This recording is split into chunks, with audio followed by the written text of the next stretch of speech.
Live from the 607, it's the Ocho Duro Parlay Hour, where we're talking everything movies, TV, comics, and entertainment. Join in the conversation on social media with the hashtag ODPH, because here we go.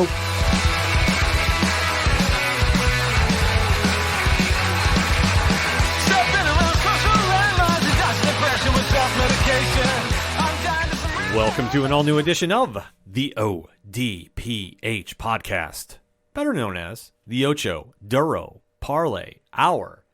What is happening, everybody? Thank you so much for joining us this week. My name is Ken M., and returning to the studio after a brief hiatus due to illness, you know him as the co-host. It's the one and only Padawan J. Hello, hello, hello. Pat, how you feeling? A lot better, thank you. Yes, we weren't sure if you were out celebrating that the Eagles did not win the Super Bowl because of reasons, but we are glad to see that you've returned to the studio, but Rich did a stellar job covering for you on the sports edition of the podcast. And if you want to find out about anything going on with the ODPH, Pat, where do you go? ODPHpodcast.com. Right on. You swing on over there, check out the music section, you check out the classified section where you can find friends of the show such as 3FN, the directory, which, Pat, how many providers are we on? 215,000. Sounds about right to me. The social media links, the TeePublic store, the Patreon link. Shout out to all our amazing patrons. One tier, $2 a month, and a lot of content on the way. Basically, if it's anything and everything that is the ODPH, you can find it at odphpodcast.com. And always remember on social media, use the hashtag ODPHpod.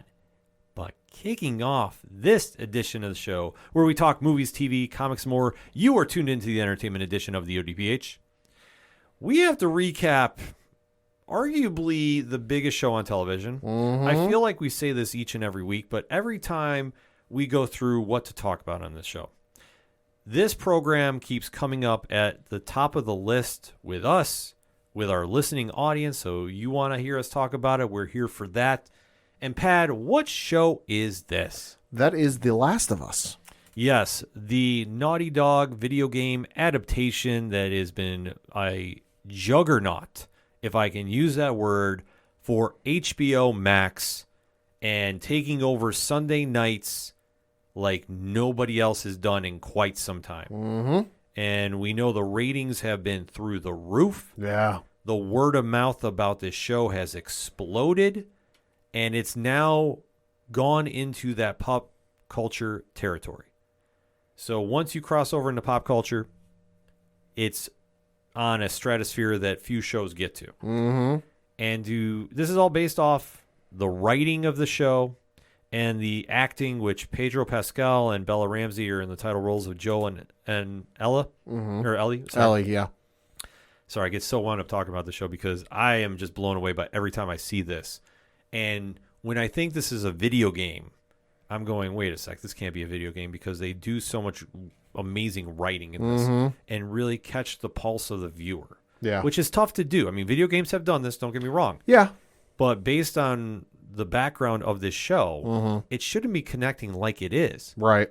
But damn, they're doing it, and they're doing it flawlessly. I was like, because this isn't, a Lord of the Rings or Star Wars, or even any other kind of like sci-fi fantasy series where it kind of takes you away to a place you might have experienced or thought of something similar as a kid. Mm-hmm. Where it's like, oh, hey, yeah, I remember playing in my backyard with little sticks and branches and pretending I'm, a knight or, some sort of adventurer rescuing someone from the grasps of the evil dragon, or I'm not some spacefaring adventurer, traveling the cosmos, swashbuckling and stealing money and doing all sorts of stuff. Like, no, it's about a post-apocalyptic world where fungus has evolved past doing what it normally does, and it's turning people into zombies. Like, there ain't much, in our actual daily lives that can connect to that when you really think about it. Oh. I mean, is there fungus? Yes. Does it, take over our minds and control us? No. But the fact that it's connecting this well, I mean, even, I haven't seen anything about the ratings, but in terms of the reviews on IMDb with 41,088 reviews. The most recent episode, Endure and Survive, has a 9.6 out of 10. That's ridiculous. Which is insane. Yeah, and to see how the show is connecting on that level, it proves it's a hit. There's no question about that. But it's going down as one of the best premiere seasons of all time. And to see how this is all unfolding, we know there's only a few more episodes left. then they have already been automatically renewed for season 2. No timetable about when that is going to be. But in the meantime, we've got a lot to break down with this show. And we keep saying, are they going to top this episode? And then they find a way to do it. So that being said, we are going to be giving our review of the latest episode of The Last of Us, entitled Endure and Survive. Now, if you're new to the ODPH, first and foremost, thank you for checking us out. We do appreciate it. Drop a 5-star review on your favorite pod chaser. It does help the algorithm of the show, and we truly do appreciate the feedback. What we like to do is give a spoiler-free statement of the show. So if you haven't seen this for whatever reason, we don't judge. We don't want to spoil anything for you, but we're going to give you our fair and honest review of what we thought of it. Then we give you a countdown. After said countdown, we go into full spoiler talk. So we have given you fair warning. If you need to duck out for whatever reason, pause the podcast, jump back in when you've watched it, and then you can see where we interact and what you liked and what you didn't like, what we had to say. That's how we do things here at the ODPH. So that being said, Pad, give me your spoiler-free statement on Endure and Survive. Just when I thought the writers and the showrunners and the directors and everybody like involved behind the scenes of this show couldn't punch me in the gut any harder than they already did, they find a way to do it, because holy fuck, this episode was powerful. This episode was moving emotionally and psychologically in every other way you can think of, and it was an absolute masterpiece. You know, when I think they can't reach the bar any higher, and we have sung the praises of episode 3 entitled Long, Long Time. I didn't think any episode was going to touch this one. And yet here we are. The acting and writing in this episode was immaculate. And just when you think, like, how can you really hit us in all the emotions, you find a way to do it in such a devastating fashion in a very short amount of time, too. So that being said, let's get into some spoiler talk. In 3, 2, 1. Pad, talk to me. Like I said, this episode was an absolute masterpiece. I loved everything about it. And just when I thought it was going to go one way, it decided to take a left turn at Albuquerque, so to speak, and punch me in the gut that I was near tears. You know, I was not expecting this. I was not expecting it to go the way it did, you know, but I was certainly shocked, and I'm very interested to see where they go from here. The last 10 minutes of this episode just is such, and I always feel like it's cliche to say this, it's an emotional roller coaster. Yes. But it is. It so is. And you have to sit back and go, this is why shows like this are connecting. Because, yeah, you have infected zombie-esque characters. Sure. You live in this very apocalyptic or post-apocalyptic world. But yet this show lives and dies on its characters and its heart. And those connections that they make. And we only had a connection with 2 characters for about 45 minutes. Give or take. But to see their story unfold, and then what happens after the big act, and then that fallout was just brilliance. Yeah, I mean, because they really sucker you if you think back to, you know, English classes or grammar classes, you know, literature classes. They really sucker you into that whole, like, you know, the line with the plot of a story, you know, the introduction and the rising action, the climax, and then falling action and the resolution. And you get to the end and what you would think, okay, this is the falling action, this is the big battle. All right, now we got the resolution. This is the end of the story. And then it just kept going, and I looked at how much time was left, because I was watching the episode, and it was kind of late. I was like, we got to be getting close to the end of this. And I'm like, why is there this much time? Well, now, granted, I realize shows on streaming these days usually have about a good 5 minutes of credits, which I understand, you know, totally fine. You know, but even still, I was like, there's a lot of time left. Like, what the hell is going to happen here?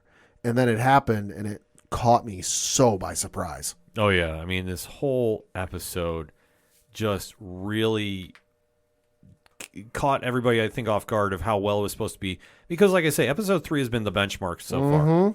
And they didn't have a hiccup last episode either. But where we last saw Joel and Ellie, they were in Kansas City hiding out because, well, they took a wrong turn when they were trying to make their way to Wyoming. And Kansas City is not the Kansas City of old, No, it's not. to put it mildly. It has just turned into this wild. To say the Wild Wild West, I think, is an understatement. It's just, Yeah, I'll say the Wild Wild West had some amount of law and order. Not much, but there was at least kind of some semblance of like what you should and shouldn't do. This is pretty much do whatever the hell you feel like. Yeah, and you do see that this entire episode is kicking off, showing how Kansas City went completely crazy. Mm-hmm. And to see how Kathleen is running everything here. I mean, Melanie Linsky, who I still can't get over, is from 2.5 Men. Rose and 2.5 Men, yeah. Absolutely brilliant performance.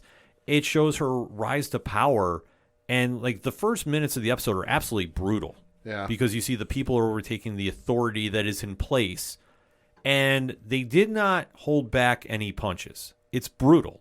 It's very disturbing to watch. Yeah, I mean, clearly the people in Kansas City took, we're not going to take it by Twisted Sister a little too seriously. Yeah. So, like, we don't even see Joel and Ellie from where we saw them last. Right. We get the update of Kansas City first. Mm-hmm. And because, like, last we knew that they were being held up at gunpoint. So we are like, okay, what's going on here and how's this all playing out? Yep.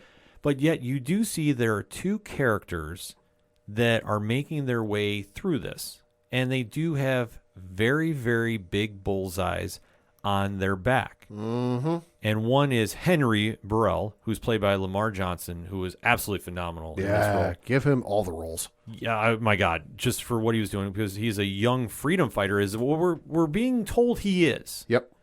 And Kathleen is trying to kill him for reasons. Yeah. And note, we didn't do the usual ODPH reasons. Because there is something implied that is going on, but we just don't know what it is. So it's like, okay, we're going to get a payoff here somewhere. But you do see that Henry is trying to protect his younger brother, Sam, who's played by Kevion Montreal Woodward, who is he's deaf. Yeah. So you're seeing how they're trying to navigate through this world, and they do wind up hiding out in a building. They do have some assistance, but basically they're just trying to lay low and get out of the range of Kathleen, who has been very adamant she wants Henry dead. So she's hell-bent on getting him killed because you remember in the last episode, there was the doctor, medical person, whatever his job title was. He had medical experience. He could have helped a lot of people. Supposedly knew where this, and I say supposedly because we don't really know. We never really found out if he knew where Henry was. It's just, Kathleen has it in her head that he does. And when he doesn't tell her where he is, she shoots and kills him. Yeah. Which, I'm sorry, in a post-apocalyptic world where zombies and the undead are walking around, doctors kind of at a premium. Yeah, which I wasn't sure, to be honest with you, because I didn't watch the episode prior. Was that the same person that was helping Henry and Sam? I don't remember. See, I thought it was for It could have been. for a little bit, which, I mean, that just ties everything more together.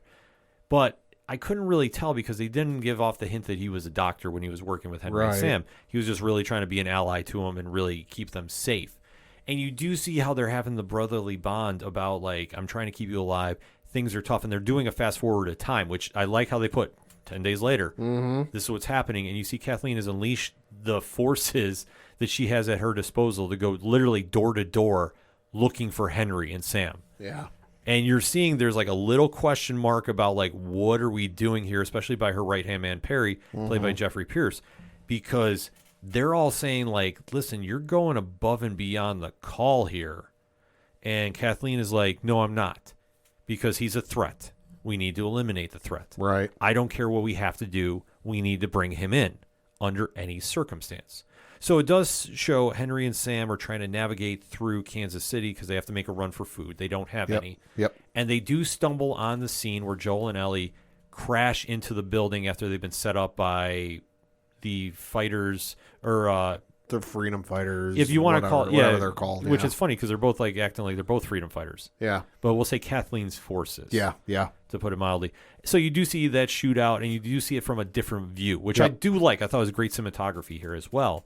So as you see, they're keeping an eye on them, and they're trying to follow them more or less to see what they're up to. So they do wind up recreating the scene where Henry and Sam get the drop on Joel and Ellie while they're sleeping at the top of the apartment building.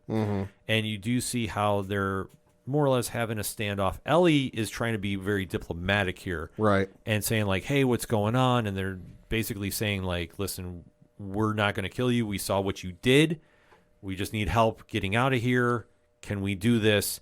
Joel, being the smart one of the group, is basically saying, no, we can't. Ellie is more optimistic, and I do like the counterbalance they have in the personalities here. She is more willing to work with them and saying, listen, that's all they want to do, and we can just part our ways. Eventually, this uneasy truce is made between the four of them. Yeah. And you're seeing Ellie is taken very much to Sam, and because probably they're closer in age than we think on the show. Yeah, I would say I'm not entirely sure the actor and actress are the same age, but the characters are supposed to be close in age, and Right. It's probably the first friendly face around her age that Ellie has seen in quite some time, if ever. Yeah, because Henry does seem older. Yeah, But not by many not years. much. Maybe like a year. But she's just looking to grasp onto anybody that is not involved in this Right. whole crazy world they live in. And just all they're trying to do is like, listen, we saw what you did. We just want to get out of here. So Henry does come up with a plan to escape because he does know Kansas City a little better than Joel and Ellie. And it does require going through some tunnels that Henry claims he's the only person that knows about them. Yeah. And Joel is like, okay, well, we can try doing this. So they do make this valiant escape out to the city. They do get out near the border. Yep. And while they're going there, Henry is kind of really seeing like, ha, I was right. I proved this all along. I knew everything. I knew we'd be safe. Yes. But while they're making their escape, Henry does reveal the big secret. And it's one that, it made sense to me. I didn't have any issue with it because you can, if you put yourself in his shoes, what would you do in this scenario too? If your brother is sick, or your family member is sick, I should say, and they have a chance to help him, but you have to do something questionable. So you scratch my back, I scratch yours. Yeah. And in this situation, Sam has leukemia. Right. Fedra, which is the overall military force in this new post-apocalyptic world, has medicine that can help him. But Henry does get this medication in questionable means. Yeah. Because what he does is he winds up turning Kathleen's brother, who's the head of the movement in Kansas City, Right. over to Fedra. Yeah, because the movement is causing some issues with Fedra, and they're not exactly fans of that. So they're like, hey, listen, you tell us where he is, we'll give you the meds. Right. So like I say, it's a nefarious move. Yeah, not exactly the most moral thing, but hey, given the circumstances, I understand. Well, that's the whole thing. And that's one thing I love the writers did about this. Is like, yeah, it's a horrible move. Yeah. But if you're in his shoes, what do you do? That's a question that everybody has their own opinions on, which, like, there is no right or wrong answer. No. But I can understand it. And I'm going, okay, well, that makes sense. But I can also understand why Kathleen wants to kill him. Right. Under any circumstances known to man. So after they make their way through the tunnels, and like I said, the big reveal is done, they're now near the coast. Yep. And they can definitely make a run. Henry is celebrating, like I said. And like I say, I don't want to say he feels vindicated, but he kind of feels like I might get out of this alive with Sam. Right, because up to this point, he's been trying to tell Sam, don't worry. Like, he's trying to be the protective brother, that's like, hey, don't worry. I got this. It's going to be okay. I promise. And, like, at every turn, it's not gone the worst way possible, but it's not been sunshine and daisies. Right. So he's finally got this moment of like, hey, see, you can trust me. I know what I'm doing. Everything's safe. And then things aren't. No, because the house at the end of the road, But which it's just, and how ominous is that, too? Yeah. Is firing shots from a distance. Yeah. So their easy escape just became more difficult. So Joel tells them, hide for cover. Yeah. I'm going to go up there. I'll take out the sniper. Yeah, because it's a bolt action sniper, so it's not exactly the most fast firing weapon. Right. And you can definitely tell the shooter is not exactly the greatest of marksmen. No, he ain't exactly a deadeye. No. So Joel does wind up getting there, and he gets the drop on the sniper. Yep. And you can see the pain in Joel's face because he knows how this is going to play out. Yep. And he keeps telling the sniper, Don't do it. don't do it. Don't do it. Come on, there's better ways to do this. Yeah, and the sniper tries pulling the draw on Joel, and Joel shoots him. Yep. But before he dies, the shooter does get wind to Kathleen. Mm-hmm. So now Joel is stuck at the house at the end of the road. Yeah. And the others are trapped at a far distance because behind them is an army coming It's at a whole them. convoy. Literally. Yeah. And you're seeing Kathleen is leading the charge. There is a battering ram bulldozer. And I gotta say, listen, Kathleen, for as much as you like to think you're in control of this shit, boy, are your followers pretty fucking dumb. Yeah. Because you've got the two bulldozer trucks at the front, and the one's like, boy, there's a lot of vehicles in our way. And she goes, I know, that's why you're in the front. Move them. Yeah. It is a funny scene to see play out, but they're now chasing after the young kids there, Yep. so to speak, or young teenagers, I should say. And Joel is in there trying his damnedest to keep them alive, so he's shooting at the bulldozer. Yep. He winds up doing a shot through the windshield. I think he ends up getting both the driver and the passenger in the bulldozer. Yeah, I wasn't sure about that. Like, He obviously, because, hey, the way the story plays out, he gets the driver. I think he got both. So the truck goes into a house and starts melting. Yep. Now, there is a plot point that was said very, very quickly in the beginning of the show that comes back here. Uh-huh. That Kathleen had shifted anybody that was infected underground. Oh, yeah. So technically they're trapped in another tunnel underground, Yeah. which made the journey a little more dangerous, but it was kind of said in a very quick throwaway line. So you Yeah, didn't really... I will admit I missed it. Yeah, which, like I say, unless you're really paying attention, you did miss it, but this comes back to play a little later. Because as you see that the kids are hiding, or I should say the rest of the group is hiding behind a car. Yep. And Joel is in there with his sniper, trying to do what he can to keep him alive. And it's a bolt action sniper, so it's not exactly, he can't go bang, bang, bang, bang. No, he's got to bang, cock and reload, bang, cock and reload. It's real slow. Is real slow, and he's not having a good time with his gun. Meanwhile, Kathleen is out there and is basically calling out Henry. And at this point, I think Henry knows that they're stuck. Yeah, like, there's no escape. There's just, well, I mean, there is an escape, technically, but there's no way for him to get out of there safely just because they're outnumbered 3-1. Yeah. So he emerges from the car, and he faces Kathleen head on, and is just like, keep them alive. You got me. You won. Let the kids go. And she says, no, we're going to kill the kids. No, she's like, no, we're killing them all. I understand what you did, Henry, but you still killed my brother. Yeah. I can't let you live. Yeah. It's that simple. And she raises the gun to fire, but they get saved. Mm-hmm. And it's not by Joel. No. The bulldozer that crashed into the house pad. That caught fire. What does it do? It starts sinking into the ground, and so it's on fire. Mm-hmm. The house is burning. Yeah. So the area is lit by the fire. Yeah, because they're technically in like a residential area that I think is near some water. Yeah. So it's the house is on fire. The truck is on fire, and it starts sinking. And it starts, and I'm like, why the fuck is it? Because like I said, I missed the whole line about the people underneath the ground and this and that. I missed that whole thing. So I'm like, what the fuck is going on here? And it starts sinking in the ground and sinking until I think it completely disappears and it completely sinks in the ground. And I'm like, what the fuck is happening? And then you just hear clicking. Yep. And you start hearing some rather ominous noises coming from the ground. And what comes out of the ground? Clickers and other zombie-like creatures. Yeah. So the plot point that they threw in there very quickly has now come to fruition because after the truck explodes, the heat from the gas and house burning is enough to melt through the ground. Which is wild. Yeah, it's an insane scene to witness. And then all of a sudden you hear the clickers come out, and the clickers are in swarms. Yeah, a literal swarm like World War Z. Sprinting, which is fucking crazy to see. And you see one that looks like the Brock Lesnar version emerge that is known as a bloater. To anyone good with video editing, if you can take the clip of the bloater coming out of the ground and put Brock Lesnar's theme music to it, I will thank you forever. Oh my God, yeah, we'll share that all over ODPH social media. You have your challenge, internet. Make it happen.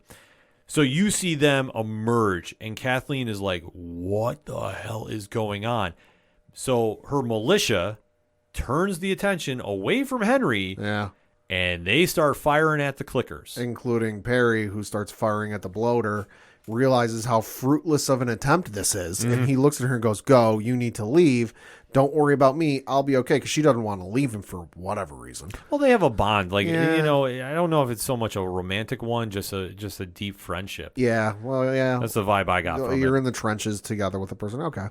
But so he's like, go, no, it's fine. And, I'll be okay. Go. And then he gets his fucking head ripped off. Yeah. Jesus. Like, it's not close up, but like it's from a distance that you can still see the head. Oh, you see it. You see it. Yeah, no, this is straight up Mortal Kombat. It looked amazing. Fatality. I was like, oh shit. Okay, here we go. Yeah. Because you just see his lifeless body, and the bloater's just holding the head, and you can see the Perry has long hair. You see the hair hanging. It's a wide shot, so you can't tell fine details, but you can make out enough. Yeah, because at this point you see everybody is running. Yeah. You see Ellie jumps into a car. Yeah. You see Henry and Sam are underneath one, and they're surrounded. Yeah. They're fighting them off with their feet. Yeah, which I knew something bad was going to happen here. There was so much action, I missed it. Like, I had a feeling because, I will say, since we watched so much Walking Dead, Yeah. I'm like, oh man, this is going to end badly. Like, just, there's no way they're going to Glenn this. See, I completely missed it just because in the moment my adrenaline was going. I'm like, holy shit, holy shit, holy shit. Well, yeah, because you're just seeing this insane scene play out where you're just seeing this army of zombies attacking the militia and winning.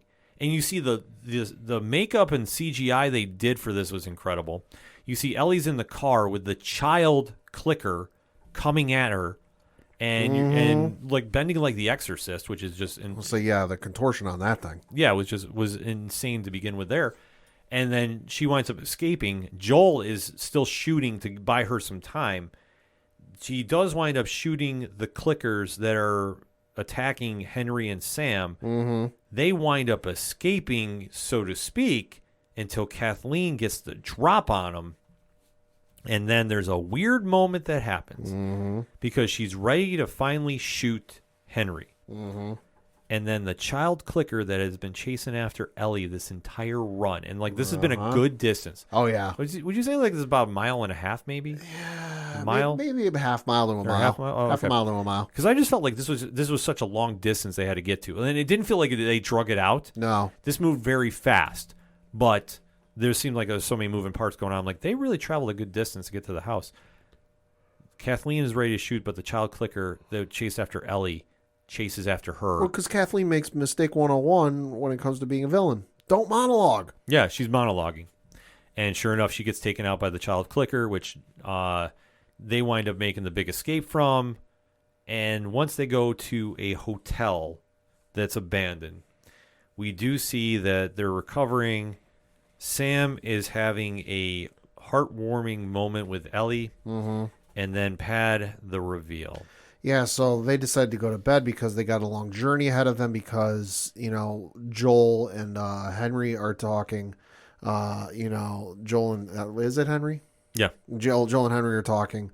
And Henry finally says, all right, hey, we'll go with you to Wyoming. I'll tell them in the morning. Yeah. And they go to bed. And so the two kids, of course, being kids, they're staying up late. They're swapping stories and talking and whatnot. And...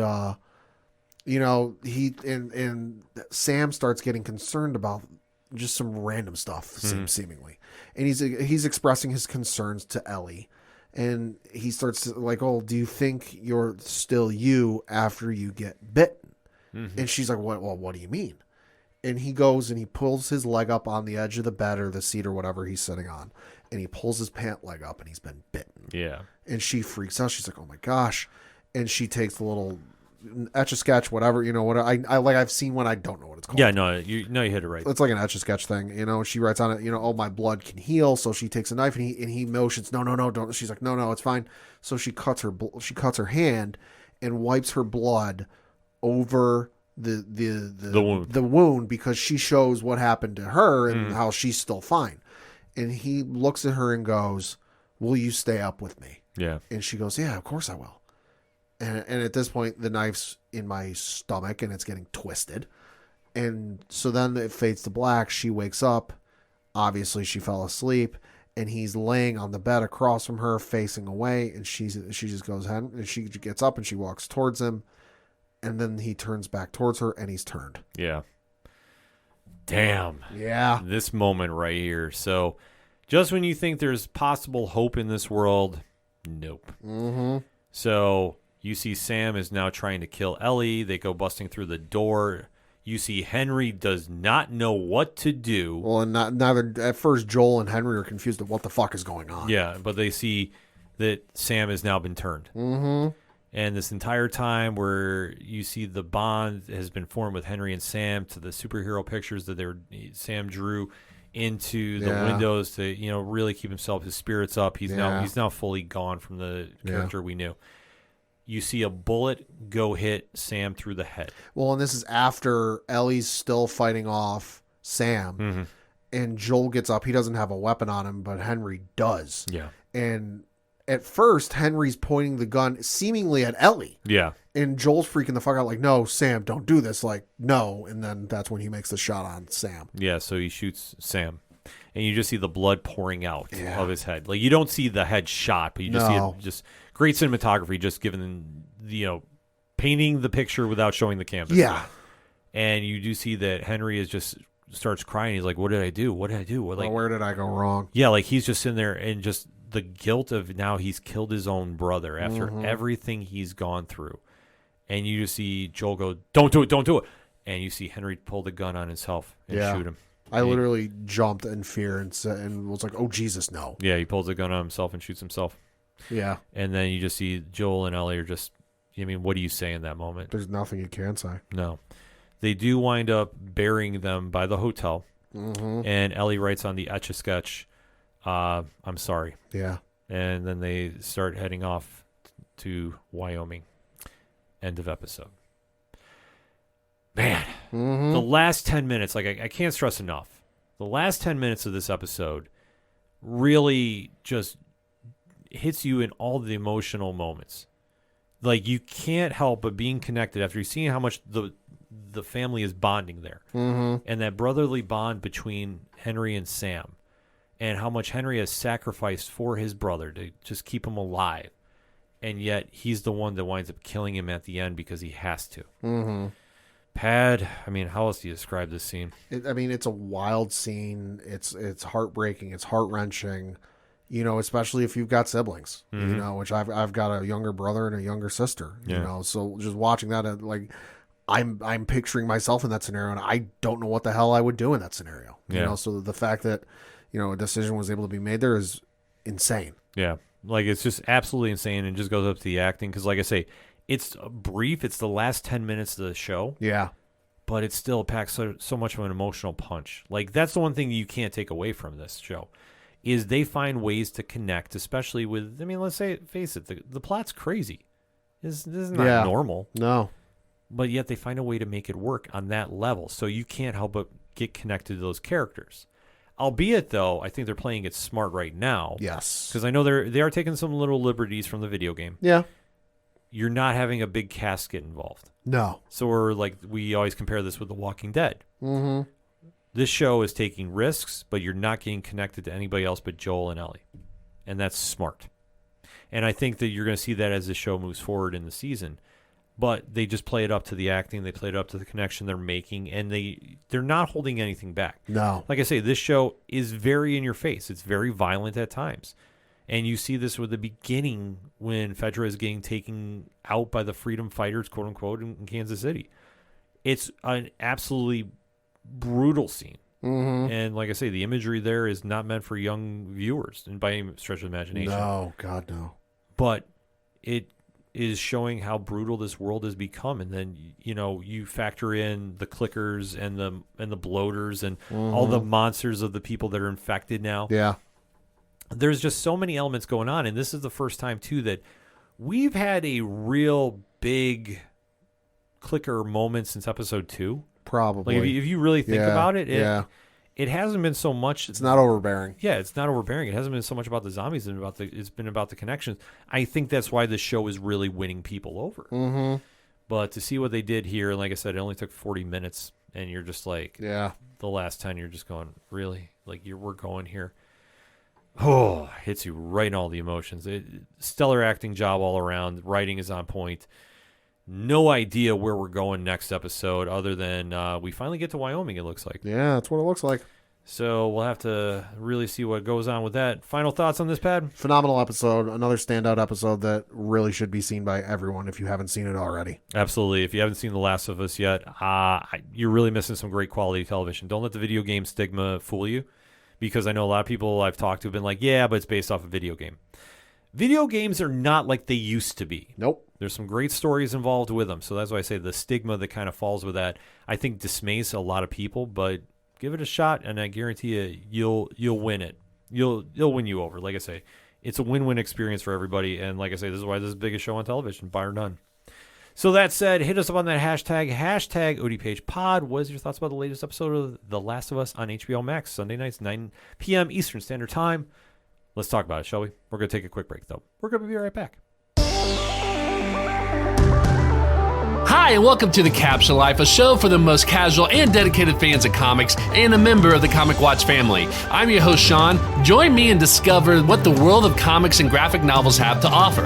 From one-on-one interviews with industry professionals, roundtable discussions with passionate fans, and reviews on the latest comics, TV shows, and movies. You can also check out our website, www.thecaptionlife.com, to find out where you can listen to us, a list of all of our episodes, and where you can find us on social media under the username @CaptionLife. You'll get a new episode from us every week, so hit the subscribe button so you don't miss out.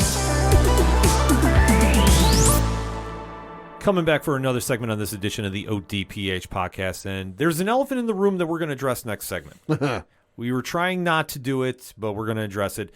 But we'd rather talk about The Flash in a good sense first. Yes. Before we get into everything that comes with the Flash movie. It's like a coin. There's a good side and a bad side. Right. So we'd rather focus on the good side first. And then, I mean, obviously, we're going to give you our honest review of the trailer next segment to give a little spoiler prediction here, I guess. Mm-hmm. Even though if you read the liner notes, hey, you already knew what was coming. But nevertheless, let's go talk about the season premiere of the final season of the last show standing in the Arrowverse. Exhale. Mm-hmm. And that is The Flash, which made its season 9 debut this past week. Yep. The Grant Gustin-led show has been a staple on the CW for quite some time now, and it's gone through its ups and downs. Mm-hmm. Very polarizing in a lot of fans' eyes at this stage in the game, because when it debuted 9 years ago, it really was a breath of fresh air and really established what was going on with the CW becoming more intertwined with DC Comics and their characters, and forming their own little sub-universe, which led off to different shows such as Supergirl, Legends of Tomorrow, Black Lightning, Batwoman, the list goes on and on. Mm-hmm. Now, most of those shows have parted ways. We have one left, and we're going to be talking about the season premiere and kind of give our thoughts, because obviously there's a lot of buzz going on with the show. Yep. And waiting to see where it finishes strong, or if it falters out in the race here. So that being said, we are going to be talking about the episode entitled Wednesday Ever After. You know the deal by now. Spoiler-free statement. Then we go into deep spoiler talk. So let's see if it falters at the race here. Pad, give me your spoiler-free statement. I was excited for the episode, and it was okay. But outside of the ending, it really didn't leave me wowed for a season premiere. It felt kind of stereotypical and kind of like wash, rinse, repeat for a Flash story, which was fine.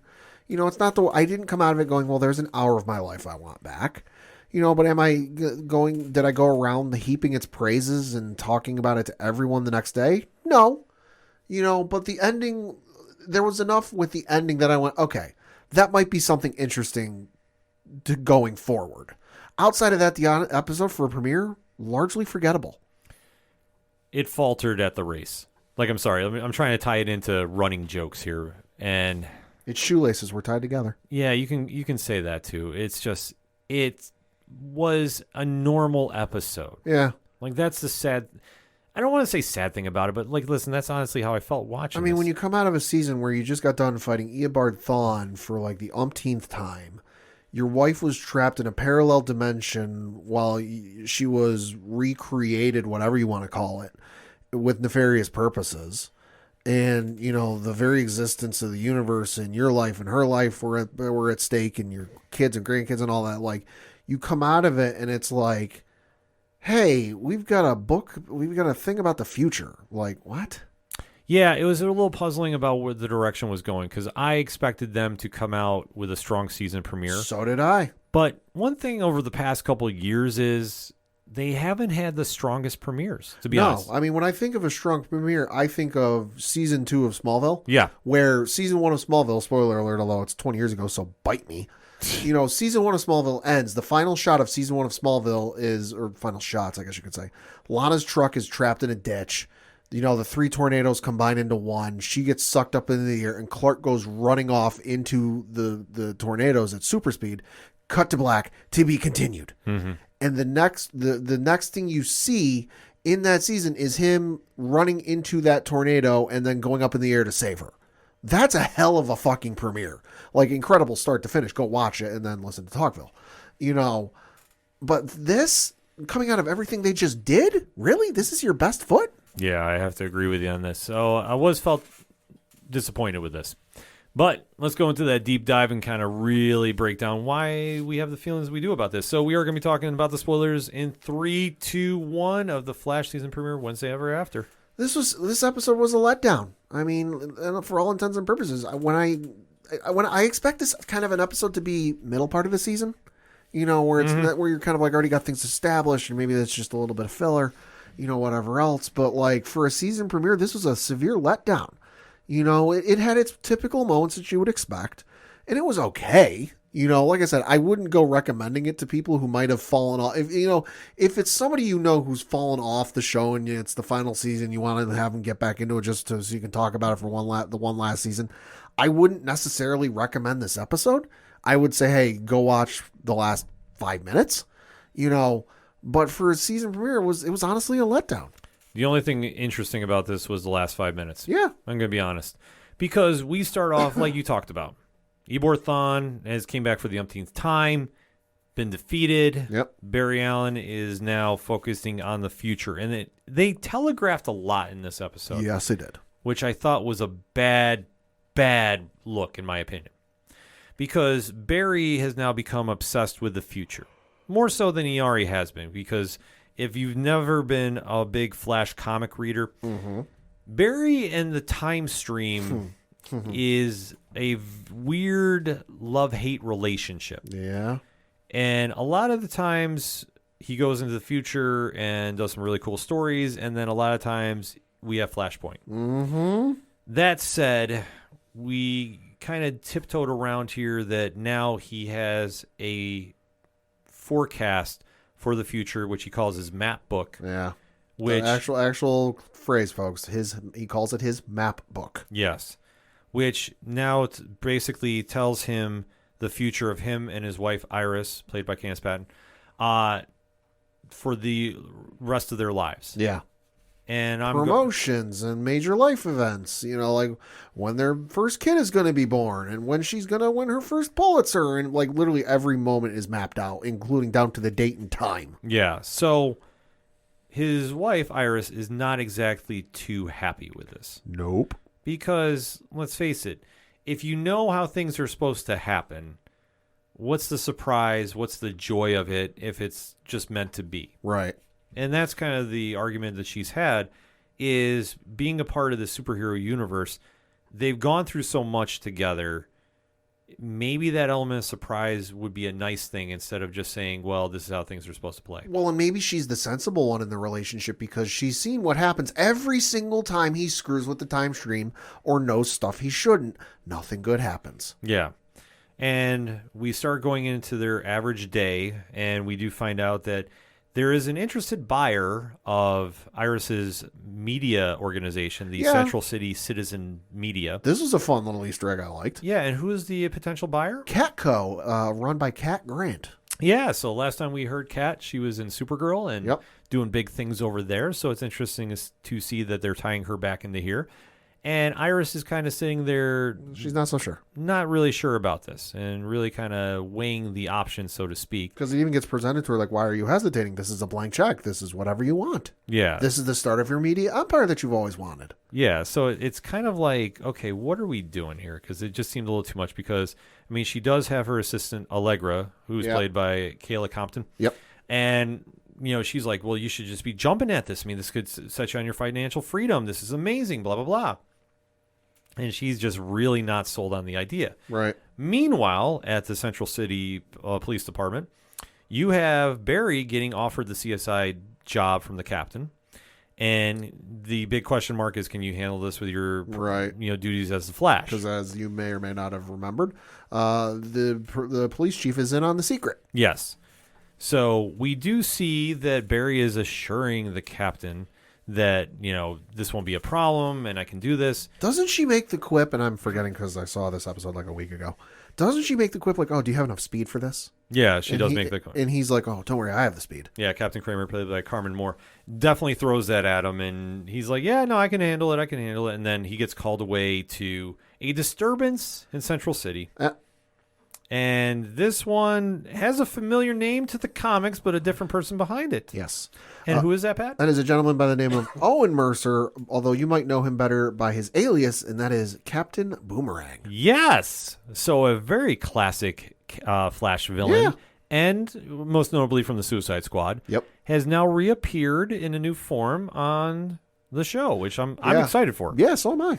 So we do see that he is now trying to get a power source, which is in the middle of the city. YPAD reasons. And during this, it goes off, causing a very interesting predicament to happen. Yep. And that is a time loop. Groundhog Day. Yes. Which we literally sit here for the majority of this episode going over and over how Barry and Iris are trying to get out of this while they're also arguing about the book. If this episode would have premiered a week earlier, it would have been perfect. Oh, exactly. They should have timed it for it. So why they didn't, beyond me. But nevertheless. So we keep going through these various scenarios where Barry and Iris are reliving the same day, trying to tweak it here and there with the help of Chester, which he's filling in the role for Cisco. And like, I will say this, he has grown on me. So Brandon McKnight in the role of Chester has really swayed me in his favor. He's filling the role. He's not trying to be Cisco, and the writers are clearly not trying to write him as Cisco. Yes, they're writing him as his own character, which is nice. Yes, which I fully agree with. So I mean, that's the one bright spot for this episode is I really thought he came through, as his own character. So we do see that he's working with Barry, and obviously they're screwing up left and right, setting off the power source and causing the loop to keep happening. Which really sucks for Iris because while Barry's having an exciting day after day after day trying new ways to solve this, Iris is just literally going to the same meeting and hearing the same thing every single day. Mm-hmm. So they wind up getting out of this with a little help from Joe West and Cecile. So obviously longtime staples on the show. You see Jesse L. Martin is back as Joe West. Yep. And Danielle Nicolette is back as Cecile, his wife. And they're basically guiding Barry through this and saying, like, listen, you keep reliving this because you know the future. You know how this plays out. Yep. It all comes back to his book. Yep. So he winds up burning the book. And then him and Iris team up to basically go with each other on all their different scenarios and basically answering each other's question for him. So thus you're causing a rift in the said time loop. And they do find a way to stop the nuclear blast coming from this power source. Which, it was called the Romer accelerator, which, come to find out, it was basically a mini particle accelerator like the one that was used in Star Labs. Yeah.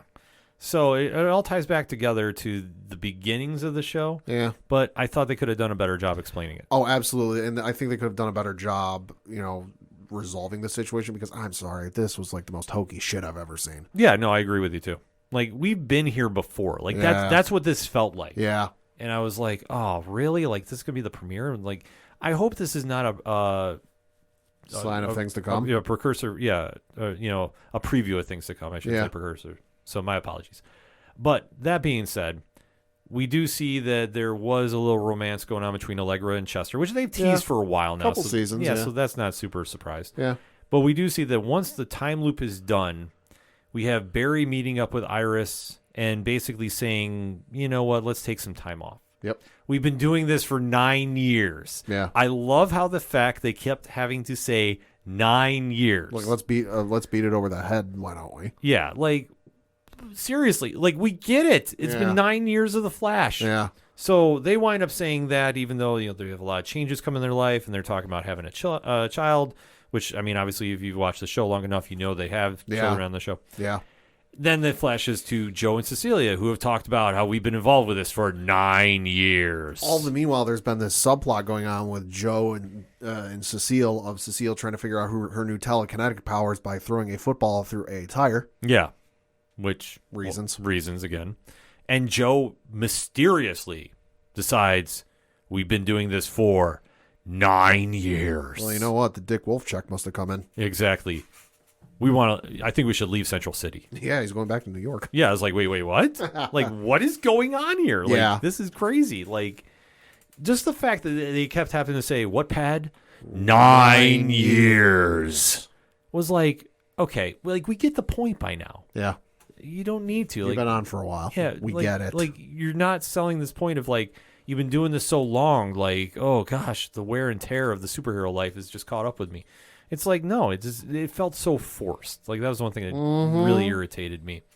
But we go into a weird finale. I should say part one of a weird finale. Part two, I had no problem with. yeah. But part one, we go back and we see an old friend, Caitlin Snow, Or who we think is Caitlin Snow. or who we think is, because Danielle Panabaker is back in the role. And obviously the character has gone through some very interesting changes throughout the 9 years, Yeah. to put it mildly. Yeah. I mean, first having the split personality of Killer Frost, now is back to human, then we split him apart, then Killer Frost got killed because of Barry, thanks a lot.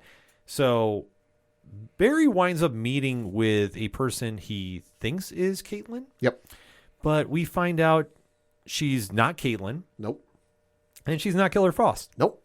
Who is she? We have no idea. We have no clue. It's a question left unanswered. Yeah. And that's how the show ends. Until we come back for a bonus scene, which I had no problem with, because this is the only thing that really... This is the only good thing about the episode. Yeah, so we do see that Owen Mercer, a.k.a. Captain Boomerang, played by Richard Harmon, does get the power source away from Particle Accelerator 9.0. And he does hand it off to somebody, and you see that a mysterious metal briefcase is shoved at him. Mm-hmm.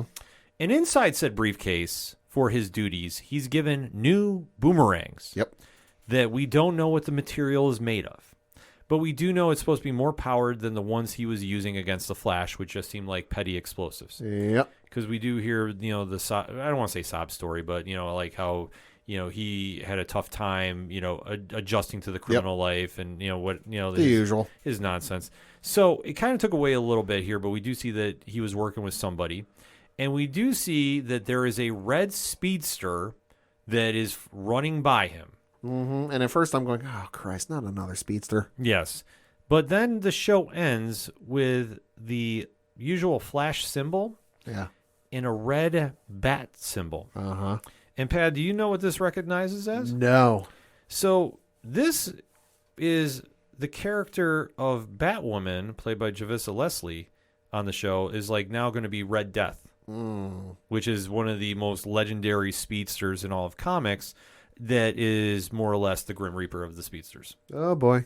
So it's kind of an interesting play that they want to do here, and I'm not sure how this is going to work out going long term with it, but it is interesting. And so I will say, like, that was the only thing redeeming about this, but I got to say, I was let down. Yeah, no, I was too.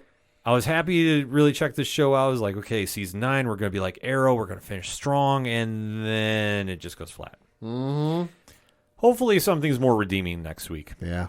Because I'll be honest, not super amped up for it. Nope. I thought this was a letdown. I mean, I really want to be enticed by a show coming back for the final season. Like, Yeah. give me a reason to care. Go all out. Go crazy. Well, that's the whole thing, which made Arrow very good in its final run. Mm-hmm. The other shows, not so much, but, it is what it is. I mean, to each their own. I mean, I thought a lot of them could have been stronger. I thought Arrow had the best ending thus far of the CW shows. Yes. But I really want to see something really cap the Flash off in a good sense. And if this is going to be the kind of vibe going into this, I mean, Red Death might be interesting, and I'm going to check it out. I mean, absolutely. Especially if Javissa Leslie's back in the title role for that. So I'd be okay with this. But I really got to see more before I'm like going to co-sign on and say, yeah, this is really great. But alas, it was what it was. Yeah. You know, it's just kind of a shame. I guess you can kind of hear the disappointment in my voice. Yeah. Because I've always remembered the show with good memories from seasons 1 and 2. Right. Well, and just, I know you and I were thinking, all right, last season, they're going to go Arrow, put the challenge, go crazy, every episode, because there's no room for filler. There's no, oh, hey, we'll address it next season. No, this is it. Yeah. This is your swan song. The entire universe that folks have been working on, that I don't know how many thousands of people have been working on for 10 years. This is it. This is going to be the final memory people have of this universe. Unless they do some sort of spin-off comic series a la Smallville season 11. Sure. But for all intents and purposes, this is the it. And for, starting the final season, it was such a misstep. Yeah, I agree with you. But that's our take on the Flash season premiere of their final season. So hit us up on the hashtag ODPH pod. What's your thoughts on the episode? Are you planning on checking this season out? If you've been a longtime viewer of The Flash or you jumped off early, are you planning on coming back to check this out? What's your thoughts for what this show should be about? Let's have that discussion, shall we? We're going to take a quick break, though. We'll be right back. Ooh, I've been dying to try this place. Oh my god, me too. I've heard such good things about it. Welcome to the Crime Diner. I'm Cindy. I'll be cooking for you this evening. Here are your menus. Ooh, what are you thinking about getting? I don't know, murder with a side of cannibalism? What about you? Ooh, that sounds good. I'm torn between historical mayhem and the social injustice, maybe? Oh. I just want to let you know that each episode comes with dinner, dessert, and a specialty drink chosen by yours truly. Wine Dine and Storytime has had a makeover, and we invite you to slide into the booth with us at the Crime Diner, where each week we will discuss a crime over dinner, drinks, and dessert. See you there! Coming back for another segment on this edition of the ODPH podcast. And this past week was Super Bowl Sunday. Yes, it was. A lot of trailers came out during the game. Yeah, they did. Guardians of the Galaxy had a new trailer come out. Nothing really new about it. The greatest franchise in movie cinematic history came out. Yes, Indiana Jones. I was going to say Fast 10. Well, that wasn't Super Bowl. That was like a couple days before. And it's all about family. And that's when I saw it. But there was another one that we've been waiting to see something about. Yeah. And we did have a teaser trailer come out a while ago about this. And obviously, we're not going to really duck the controversy going on with it. The star of this movie has really caused a polarizing reaction amongst fandom. Yeah, he's done some shit. Yeah, and we're not going to get into it. We talked about it on a previous episode, so we're just going to kind of leave it at that. Yeah. But we did finally get the full wide trailer of the 2023 film The Flash, starring Ezra Miller. Yep. This is the last hangover from the Snyderverse. No, because I think Aquaman comes out after this. It is coming It's out. one of the last few. But the deal is with this is where Dawn of DC kicks in. The reset happens. Yep. We do know Shazam! Fury of the Gods is coming out. We do know Aquaman 2 is coming out as well. Yep. But this is supposed to be the cap off of the former regime of the DC universe. Yep.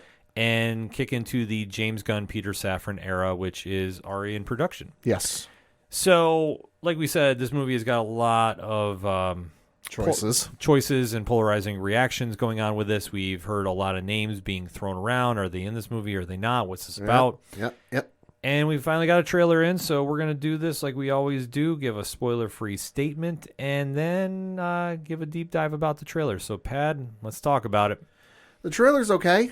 It's certainly a trailer. I mean, we've known for quite some time that they're going to be doing the seminal Flash storyline or Justice League storyline, however you want to classify it, Flashpoint. Mm-hmm. So we know what the subject matter is going to be about. So it's not going to be the most revolutionary story of all time. It's not going to be anything new. It's not going to be anything groundbreaking. If you've read Flashpoint or seen the animated movie that came out 10 years ago, you know what it's going to be about. You know what's going to happen to a degree. There's obviously some changes. You know, but for a trailer, it's okay. You know, it's great to see Michael Keaton back in the bat suit and to hear him say, "I'm Batman." You know, it's great to see Michael Shannon back as General Zod because he was fantastic in Man of Steel, and I don't think he got a fair shake and should not have been killed off in the first one. You know, but past that, you know, I'm sorry. Like, I should be excited for this. You know, I love the animated film Flashpoint. You know, Flashpoint, the animated movie, fan-fucking-tastic movie. Go check it out wherever it's streaming. I don't know where it's streaming.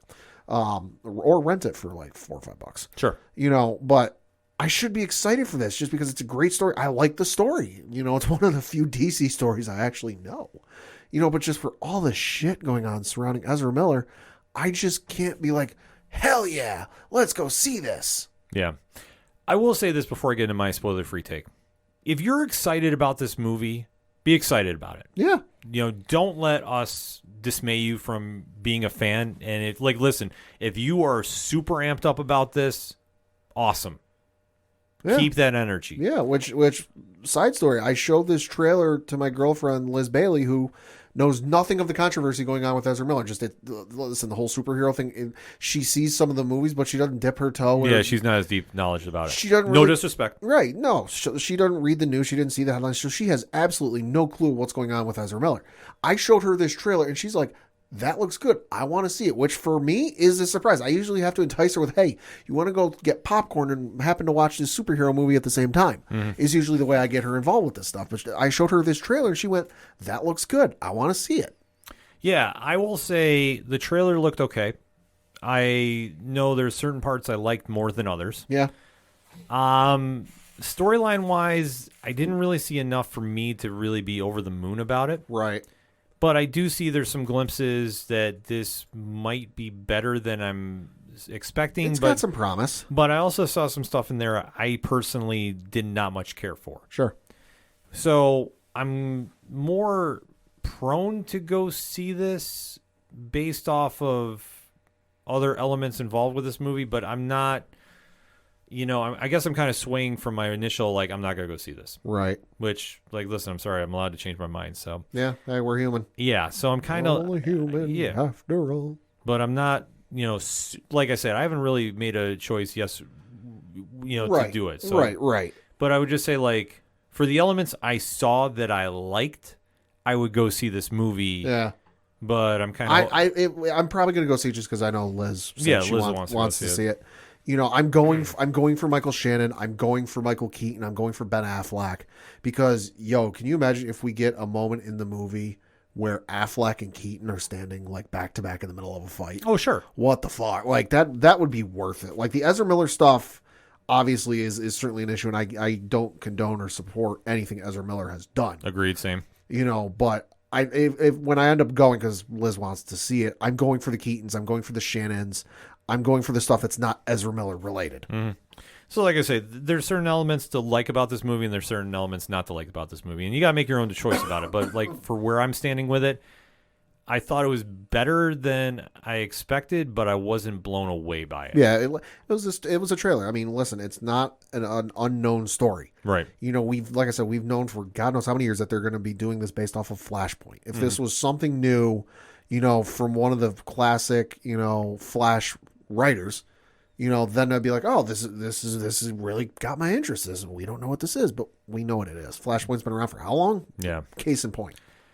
So that said, I mean, let's just get into spoiler talk with this. So in 3, 2, 1, let's just jump into it, Pat. Yeah.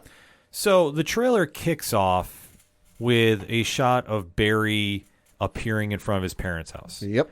You're hearing a voice in the background. It sounds like Michael Keaton. Yep. And it's basically talking about timelines. Yeah, like, hey, you can go anywhere, any place in time. Why here? Yeah. And you do see some glimpses of him traveling, and then it's a shot of inside his parents' house, and it does look like the Batman cowl. Mm-hmm. Or at least a stone bust of it. Something. Right. Then we get a shot that I know has a lot of fans talking. And this is a shot of Batman riding on a motorcycle. Uh-huh. And I know there has been some online speculation that that's Christian Bale. The ears are not long enough on that cowl. Yeah, so we'll say as of right now, it's Batfleck. Yeah, we're going to say it's Ben Affleck, who we know is in the movie as well. Yeah. So we do see that Barry is on the or explaining to somebody on the phone, and the voice is asking like, "Why do you want to stay here and fight for this one to save this Earth?" And you see a lot of quick imagery going around, and then Ezra Miller appears and says, "Because this is one where my mom lives." Mm-hmm. And if you know anything about the Flash mythos, Yep. Barry Allen's mom was killed in the timeline, and Barry has always had that as a haunting feeling over him, and he's always tried fixing it one way or another. Mm-hmm. So when he decides to dabble in the timeline, obviously it causes problems. And you do see a quick flashback of a young Barry Allen with his mom dancing in the kitchen, and you see how Barry's parents in the film are there watching as his mom is dying. So it's kind of a weird scenario seeing, but you do see that Ron Livingston and Maribel Verdú are playing Henry Allen and Nora Allen in this, and so you are seeing Nora Allen get killed. Yep. So which ties into a lot of, like I said, we've seen this on the Flash show quite a few times, and young Barry is standing there watching. Yeah. So then it kind of kicks into a shot of Barry running through a bridge. Great special effects showing the lightning happening. Yeah. And, the voice is saying time is a pattern, and you're seeing, but it can't help reliving. And you do see the young Barry, who is, a young teenager maybe at best, running past the established Barry Allen of Ezra Miller that we know. Mm-hmm. And does show a quick shot of his parents, and, the caption is different people, different worlds are drawn to each other. And you are seeing that Barry has officially crossed over. Yep. And you do see him touch the shoulder of his mom. And then it goes into a very unique shot. And Pat, what is that shot? That is Barry looking at himself. Yes. Or at least this universe's version of himself. Yeah, so you see one Barry with semi-long hair, and then you see another Barry with short hair. Which I'm thinking this could end up tying back into the Crisis on Infinite Earths or whatever the hell it was on whatever season of The Flash, where we had that cameo appearance. Because Ezra Miller's Flash had no idea what the fuck was going on, and Grant Gustin's Flash obviously did. Mm-hmm. So we could get a semi-Grant Gustin mention in this movie. I tell you what, if Grant Gustin's in this, I will definitely go see this movie. Yo. Just putting that out there. But you do see that they have the stare down, and one Barry says, "Oh, you stole my face." Yeah. So then we get the shot of the date of the movie, which is June 16th coming out, and then a shot of Wayne Manor. Stately Wayne Manor. Yes, which it looks like a Gothic castle. Mm-hmm. So we've seen this shot before, so this isn't anything super crazy. Mm-hmm. And then you do see both Barrys are walking through. And you do see that Ben Affleck's basically saying, like, trying to give Barry some peacefully advice. Yeah. Like, don't do this. Barry even says, "Bruce, I could fix things." He goes, "Yeah, you could. You could also destroy everything." Yes. So you're seeing that, they do have this almost like weird parenting vibe that we saw in Justice League 2 where, Bruce Wayne is trying to give some knowledge to Barry Allen, but Barry is just not listening. We also do get a quick glimpse of the Flash ring. Yeah, I did like that shot. Which was cool. Yeah, that's something from the comics, so I will definitely always mark out for that. But then we get a shot of a lot of television screens. Yes. And then on said screen is appearing to me as an old friend returning from the dead. That's what it looks like. And Pat, who is that person? Looks like Michael Shannon as General Zod. Yes, which looks awesome because then we get a shot of Man of Steel, literally. It looks like it's a shot straight out of Man of Steel with the World Maker and Engine Maker, whatever the hell the thing was called. I haven't seen the movie in a while. Destroying Metropolis. Yes, and you do see that Barry Allen is standing there watching and going, "I completely broke the universe," which he's done multiple times in the comics. So this is nothing new. Then we get a full shot of General Zod. Which hell yeah. He looked amazing. Like I say, this is one of the things I was excited about because I will say this. I've always been a Man of Steel fan. Yes. I might not have liked that Clark broke his neck, but I get why. Yeah. It portrays to the story. It was not exactly my favorite moment of the movie. Right. But I did say I always liked Michael Shannon as General Zod. I thought he did a great job. Michael Shannon was awesome. Yeah, so you see that Zod is like, "Here, we've been waiting for you." And you see him making his slow approach towards what you assume would be Barry. Probably. And then you're hearing a voice going, "I created a world with no metahumans." Yep. And you are kind of seeing like a weird shadowy figure it looks like almost like in a prison cell, so to speak. Yep.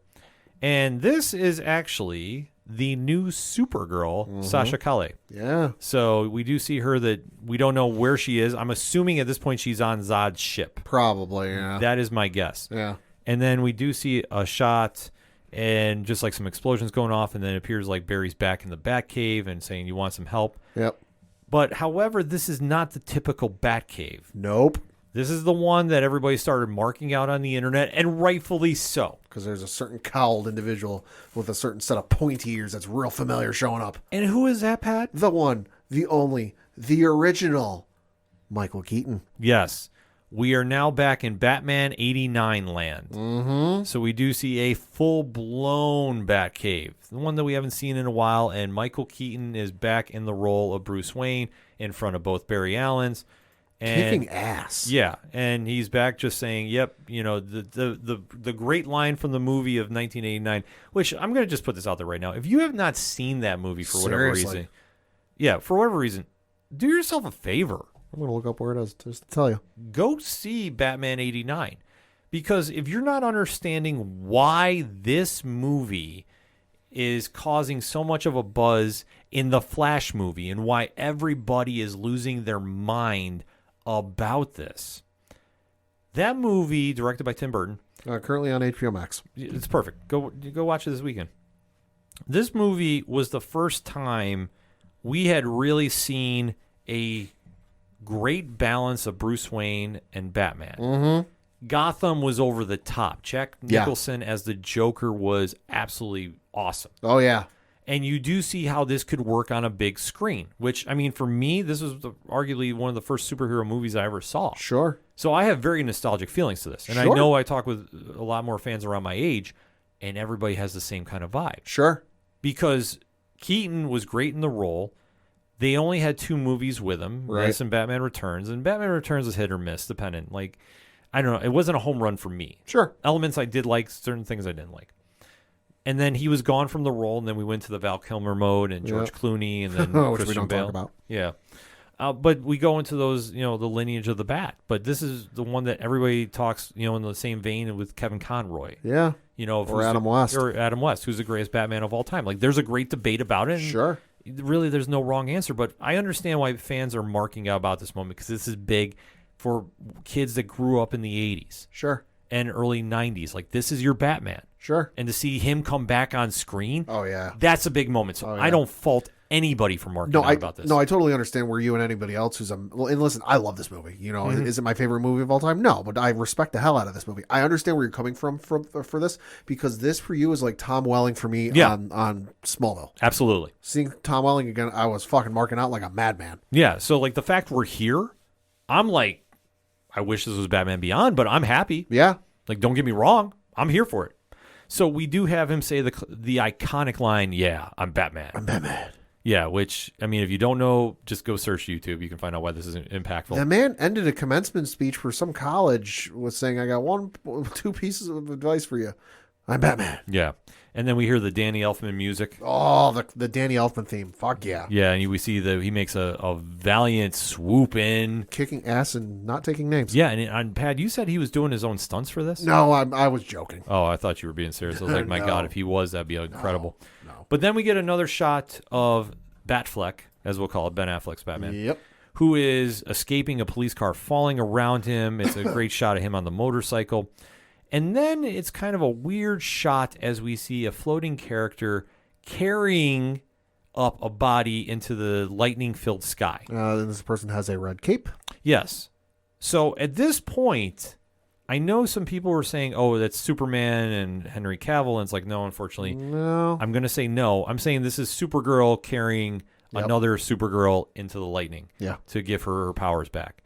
And then we do hear a Barry monologue saying, okay, what if I can't undo what I did? And you see, like, the earth is caving in around him. Yeah. And he's running through the different timelines. And then we see Michael Keaton's Batman show up in, you know, complete, you know, form, ready to go. And then we see a lot more flashbacks. And then we see a moment, and this is one I was going to talk about with Pat. Yeah. We do see the 2 speedsters, which we're assuming is both Barry Allen's, connecting to each other. Via their boots. Yes. But one is in the color scheme of Zoom. Uh-huh.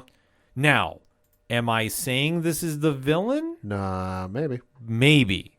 And I'll throw that kind of, if we're going to do locks and leaps, I'll throw this as a leap.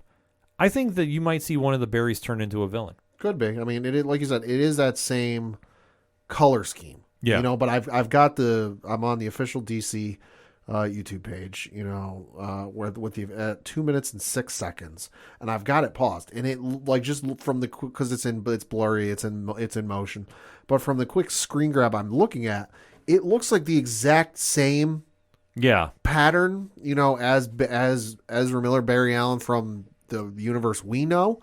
His suit. So is it maybe just a design choice of this one? I don't know. Could it be Zoom? I don't know. It also reminds me of a brief time in the comics where Wally West was the Flash, and it had a similar blue lightning.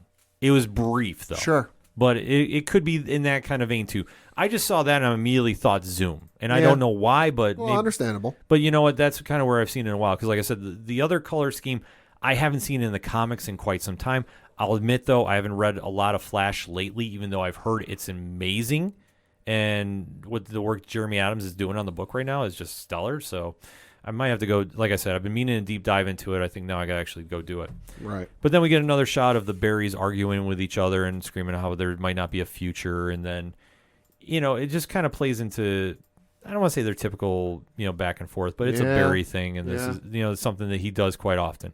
Then we see lightning shooting through, and we do see a shot of Supergirl punching Zod. Yeah. And then there's another big explosion. And then we see the full shot of Supergirl firing her laser or heat vision into a ship.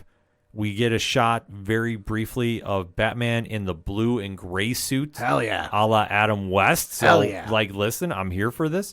And then we do see, it appears it's Batman doing a drop kick. Straight up WWE style through somebody. So we're not sure who it is against. More explosions are going off, which is never a bad thing. Nope. And then we do see that Barry Allen is pinned down by soldiers of some sort. We do see that Michael Keaton Batman is basically saying, well, because he's going, what are we going to do now? And he's like, try not to die. And we do see him click on his fist, and then behind him is Supergirl in the prison garb that we saw her in the spaceship as we saw, and then we do see her talking to both berries and say, hi, I'm Kara, and then we see the credits roll out for the Flash, but then they kind of cap off the episode, or the trailer I should say, with Kara in her full Supergirl suit as she's flying by both berries, and they're trying to take a selfie. Well, they're the ones trying to take a photo of her, and our Barry says, what are you doing? And the other one says, our kids are going to want to see this. Yeah. So, like we say, I mean, there's a lot going on with this trailer. And like I say, the good parts, I really liked what I saw with Sasha Calle's Supergirl. Yeah. I think she's going to be great in this. Oh, I think so, too. So, I was super excited to see her. Obviously, Zod is back, so you have my interest there with Michael Shannon. And Ben Affleck and Michael Keaton. Like, I'm excited for them. Yeah. I got to admit, though, I'm not as excited for the Ezra Miller Flash. I've just never been a big fan of him in the role, and then you throw on top of everything else. But that's my personal opinion. Right. I mean, for me, I was kind of like, it's okay. They never gave him enough screen time for me to really give a shit about. Mm-hmm. So jumping into one of the most famous, if not the most famous Flash stories of all time, like, I feel like you build up to that. You don't necessarily lead off with that. Yeah. But, hey, that's previous regime, and it's going to be a one and done for him, I would presume. Oh, I would say so, too. If I have to make an educated guess, it's done. Yeah. Because the one thing that we got to remember, too, is with James Gunn at the helm, there's not a lot of carryover from the Snyderverse to the dawn of DC. Probably not. So for everybody that's losing their minds right now about the fate of this version, it's already been established this is the end of that current run of the DC universe. And Netflix is not buying it. No, Netflix is not buying it. It's not going to happen. It's one and done, folks. And even if this makes $1 billion, which I don't know, I don't know if it's going to. It might come close just for Keaton alone. Well, Keaton helps. If Keaton were not in this movie, I would say there's no chance in hell. But once this movie comes out, they're going to market the fuck out of the fact that Keaton's back as Batman. Well, that's what they're kind of selling right now, though. Yeah. If you really want to break it down, the marketing behind this is Michael Keaton is back. This is not. That was all anyone was talking about once this trailer dropped. It was not, hey, there's a Flash movie coming. It's, hey, Michael Keaton is back as Batman. Yeah. But like I say, I've never been a big fan of Ezra Miller's Flash. No. Just from the Justice League movies, I haven't really been a big fan. And I've seen this story play out on the CW for 9 years. So I'm not like super excited to see this story go. I mean, we had this the first season of The Flash. Yeah, we did. To be honest with you. We had it how many years ago? 9 years. So after that, it's like, okay, what are we doing? So that's kind of my take on it. But I'm happy for the nostalgia factor for me. And that's why I say, like, if I go see this, it's because I want to go see Michael Keaton. Yeah. Because I like Michael Keaton. I want to go see General Zod. And plus, the Supergirl aspect really is interesting to me. Different. Yeah, because I really want to see how this plays out. And this is going to end that former regime of movies. It's done. So like I say, I'm more prone to see it. I'm not saying I'm fully sold on it. You know, like I say, when we get closer, I mean, Right. But I will say this, I'm more warmed up to it. So like I say, before I was just like, no, we're not going to do it. But, you know, now seeing this trailer is like, I know there's going to be certain people that are going to DM us and ask me like, yo, do you guys mind covering this? Or Well, you for the longest time, you said you weren't gonna believe it was coming out until you were actually sitting in the theater or you saw a trailer. Yeah, I know. 'Cause this movie's been in development hell for years. Oh, exactly. So like I say, I didn't think we were going to see this. And now that I'm seeing it, I'm more prone to it. But I haven't exactly said like, yeah, like you can kind of tell in the sound of my voice.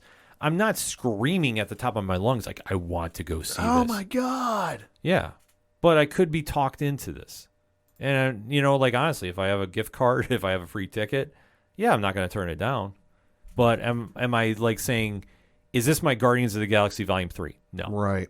Like I say, I'm more prone for that. Holy fuck, this movie's been in development hell for longer than I thought. Oh, yeah. So from going on the Flash film Wikipedia page, under a section that's titled Early Attempts, development of a film based on the DC Comics character of The Flash began in the late 1980s when Warner Brothers hired comic book writer Jeff Loeb to write a screenplay. Warner Brothers hired David S. Goyer to write, direct, and produce a new version of The Flash in December 2004. Yeah. So this movie's literally been in development for like 19 years. Yeah. No, it's been around. Maybe because the one thing is, take the, you know, polarizing actor out of this. Yeah. The Flash has always been a character that has been very popular with DC throughout the history of comics, ever since his debut. He's one of the big seven of DC. He's not in the Trinity, but he's in the big seven. And when he's done well, he's a captivating character. We've seen this glimpses on the CW show.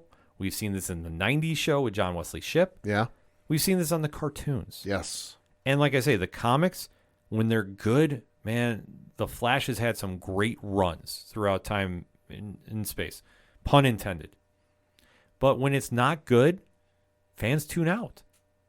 And in this situation, yeah, fans have wanted to see this because if you can see him on screen, that's something special. Because for a lot of people, like the Flash is their hero. Yeah. This is their number one. And listen, nothing wrong with it. I just think, unfortunately, due to the controversy surrounding the actor playing, it's not helping matters. No. And I know a lot of people that don't want to go see it because of him. And that's listen, understandable. That's your call. And you know what? That's perfectly fine.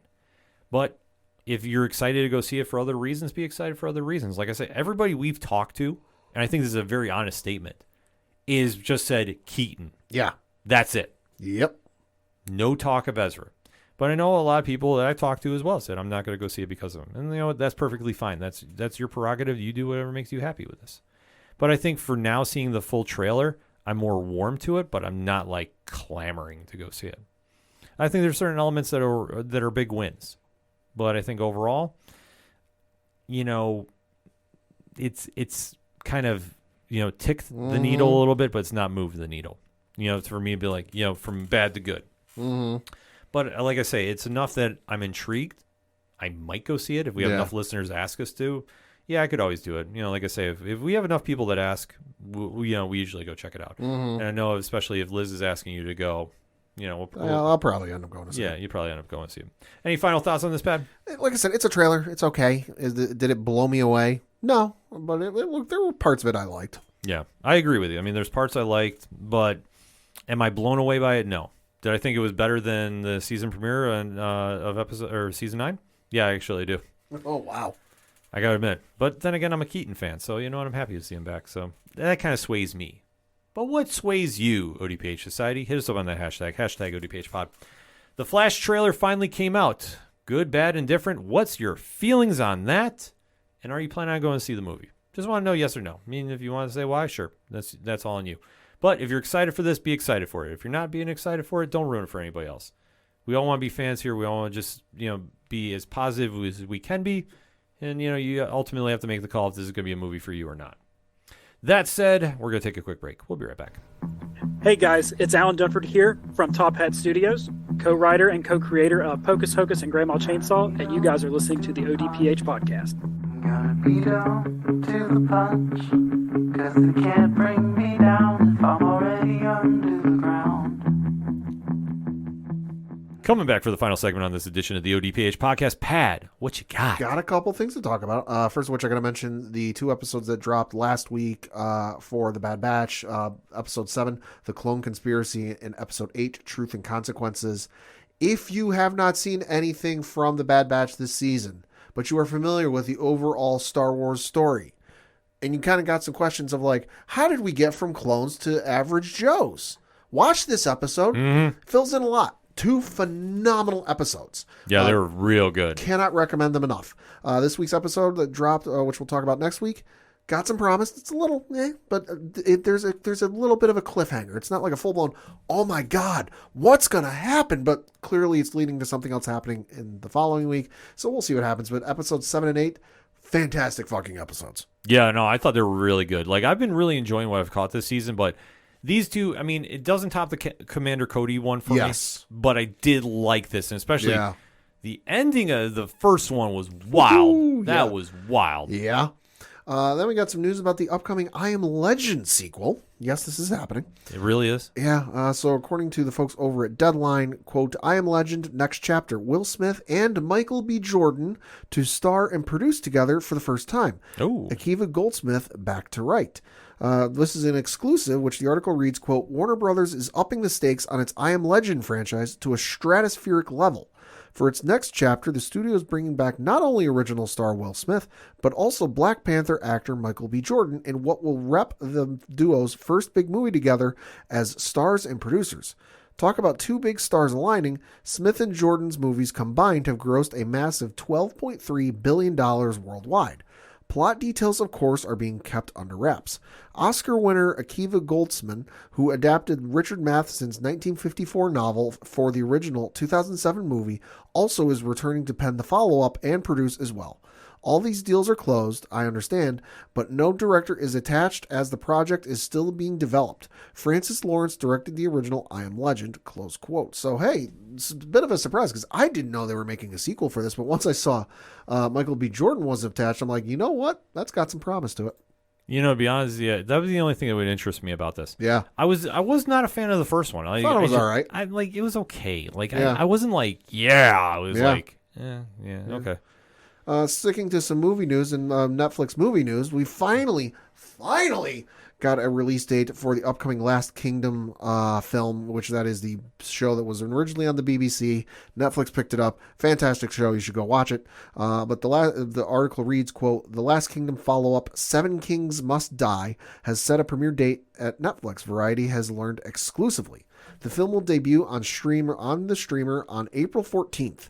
In addition, Netflix has released first-look images from the film, which can be seen in the article above and below. Quote, It has been such an honor to be part of the telling of this story for all these years, said series star and executive producer Alexander Draymond. As an actor, I have been so challenged and gratified by the privilege of playing Uhtred. Hanging up Uhtred's sword after filming Seven Kings felt, ironically, heavy. Even though I know that our tale has reached its conclusion as an EP on the show, I could not be more proud of the hundreds of people who spent thousands of hours to make the best product possible. As for our loyal fans, what can I say? You are the reason we've reached this point and got to bring our saga to the end. This, as it's always been, is for you. Close quote. Super fucking excited for this. Like I said, Last Kingdom was a show that was on my Netflix queue for a few years, and then I finished watching something. I don't even remember what. And I'm like, you know what? A little bit of a fantasy, medieval vibe. Let me go watch this. damn, it's a good show. I think it's like 5-6 seasons, whatever it is. But definitely, if you need something to watch and you need to scratch that fantasy itch, definitely give that one a watch because I cannot recommend it enough. Super excited to watch the movie when it comes out. Yeah, I know. You've been amped about that one for a long time. So Yeah. that's awesome. And then comic recommendation, only got the one this week. It is Star Wars issue number 31 from Charles Soule. Description of this is Luke Skywalker, Leia Organa, and an elite crew of rebel heroes are lost in the farthest reaches of no space after a mission gone wrong. A desperate maneuver is their only chance to find a way home. But what will it cost them? Bum, bum, bum. So we'll see. Listen, it's Charles Soule. It's Star Wars. Enough said. That's enough for Pad. Yes, it is. Pad's got great recommendations. I got some too. See, that's why we give them separately because you know what? We like to give our different point of views about it because we're very different fans when it comes to our comics. However, though, there was a story that came out, Pad. Yeah. That I want to get your opinion on. Okay. Because I know you've been reading a lot of Amazing Spider-Man. I'm not sure where you are in the current series, but it has been announced that there is going to be, quote unquote, the most shocking issue of Amazing Spider-Man in 50 years. Okay.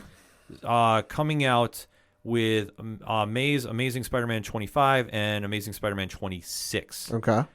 Do you have any guesses like what they could do? Well, I mean, the only thing I can think of is they bring back Uncle Ben in some fashion. See, I gotta imagine they gotta kill somebody off. Like that's the kind of vibe that's going on. They're about due for one of those. Yeah, like I say, Marvel had a press release about this. We're checking out from comicbook.com because I was like, okay, what are they going to be doing here?